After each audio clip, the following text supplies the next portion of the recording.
ছলে বলে কৌশলে অসমৰ ভূমিত মেঘালয়ৰ আগ্ৰাসন আৰু আজি আমি দৃশ্য দেখুৱাইছো এয়া পলাশবাৰী ৰাজহ চক্ৰৰ অন্তৰ্গত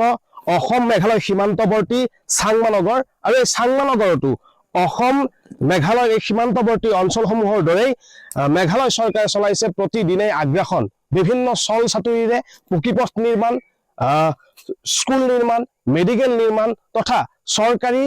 পকী ঘৰ নিৰ্মাণেৰে যিকোনো প্ৰকাৰে মেঘালয় চৰকাৰে অসমৰ ভূমিত কেৱল আগ্ৰাসন চলাইছে আৰু আজি য'ত উপস্থিত আছো এই চাংমানগৰৰ যিটো পকীপথ এই পকীপথ নিৰ্মাণৰ কাম ইতিমধ্যে ৰাতিপুৱাৰে পৰা মেঘালয় চৰকাৰে আৰম্ভ কৰিছিলে কিন্তু যিখিনি ভূমি এই সম্পূৰ্ণ ভূমি সম্পূৰ্ণৰূপে অসমৰ ভূমি আৰু এই অসমৰ ভূমিতে মেঘালয় চৰকাৰে এনেদৰে আগ্ৰাসন চলাবলৈ উঠি পৰি লাগিছে তৎপৰ হৈ পৰিছে আৰু আজি ৰাতিপুৱাৰ পৰা এই যি পকীপথ নিৰ্মাণৰ কাম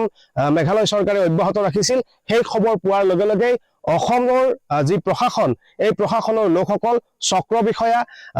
ৰাজহ চক্ৰ বিষয়াৰ লগতে যিসমূহ বন বিভাগৰ লোক আছে আৰক্ষী প্ৰশাসনৰ লোক আছে সকলো আহি এই চাংমানগৰত উপস্থিত হৈছে আৰু লগে লগে মেঘালয়ৰ যি আগ্ৰাসনৰ মনোভাৱ লৈ এই পকীপথ নিৰ্মাণৰ কাম তেখেতসকলে চলাই আছিল সেই পকীপথ নিৰ্মাণৰ কাম লগে লগে তেখেতসকলে বাধা প্ৰদান কৰিছে যাক লৈ এই অঞ্চলটো তীব্ৰ প্ৰতিক্ৰিয়াৰ সৃষ্টি হৈছে কিন্তু লক্ষণীয় বিষয় এয়াই যে অসম চৰকাৰৰ এই সীমামূৰীয়া অঞ্চলসমূহৰ প্ৰতি যি মাহিয়াই দৃষ্টি এই মাহিয়াই দৃষ্টিৰ পৰিণতিতেই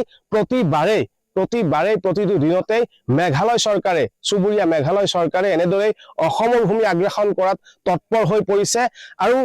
তাক লৈ কেনেদৰে আচলতে অসম চৰকাৰ বা অসমৰ প্ৰশাসনৰ লোকসকলে পৰৱৰ্তী সময়ত কেনেদৰে এই মেঘালয়ৰ আগ্ৰাসন